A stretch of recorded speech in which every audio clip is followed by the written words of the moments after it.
waxaa maanta magaalada Kismaayo shir jiraa'id ku qabtay beesha Ormale oo kamid ah beelaha degagablada Jubbooyinka iyagoona shirka jiraa'id ay qabteen beesha Ormale ay ka soo qayb galeen siyaasiyiinta iyo waxgaradka ka soo jeeda beesha Ormale waxaana shirka jiraa'id looga hadlayay dagaaladii ugu dambeeyay ee ka dhacay magaalada Kismaayo iyagoona siyaasiyiinta beesha Ormale ay sheegeen in dagaaladii ka dhacay magaalada Kismaayo ay ka dambeysay dawladda federaalka Soomaaliya uu hogaamiyo mudane Xasan Sheekh Maxamuud qaar ka tirsan siyaasiyiintii iyo nabadoonnadii beesha Ormale oo ka hadlay shirka jiraa'id ayaa sheegeen in dagaaladii ka dhacay magaalada Kismaayo ay soo awaabushay dawladda Soomaaliya haddaba siyaasiyiintii iyo waxgaradkii ka hadlay shirka jiraa'id hadaladoodii waxaa ka mid ahaa sida tan dhibaatada Kismaayo ka dhacday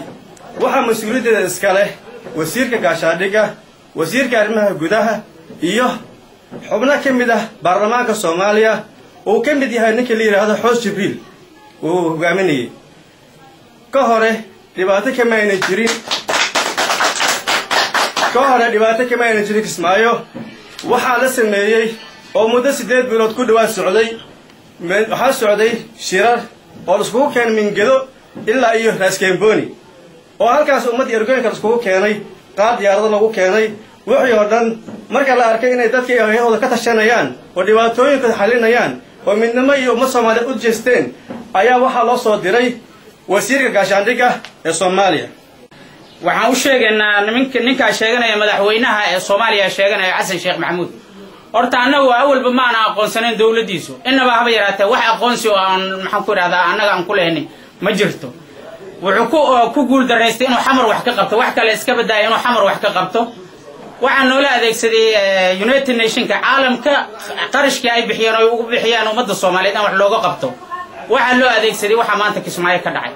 qarashkaas ma loo adeegsaday ciidamada mashaar la'aanta u kufsanaya ee haweenka guryaha dadka jabsanaya baabuurta dhacaya ee jooga afgooy iyo ceelasha biyaha ma lagu bixiyo qarashka loo adeegsanay in beelo Soomaaliyeed isku dhufto ciidamadii maxaan ku raahdaa Jubbaland ma lagu bixiyo ciidamada dhaqaale la'aanta baabuurta islaamku dhacayaan waa markii ugu horeysay beesha Ormale oo kamid ah beelaha degagablada Jubbooyinka ee shir jiraa'id oo ceenkan oo kale ay qabtaan ayna ku eedeynayaan dawladda Soomaaliya in ay ka dambeysay dagaaladii ka dhacay magaalada Kismaayo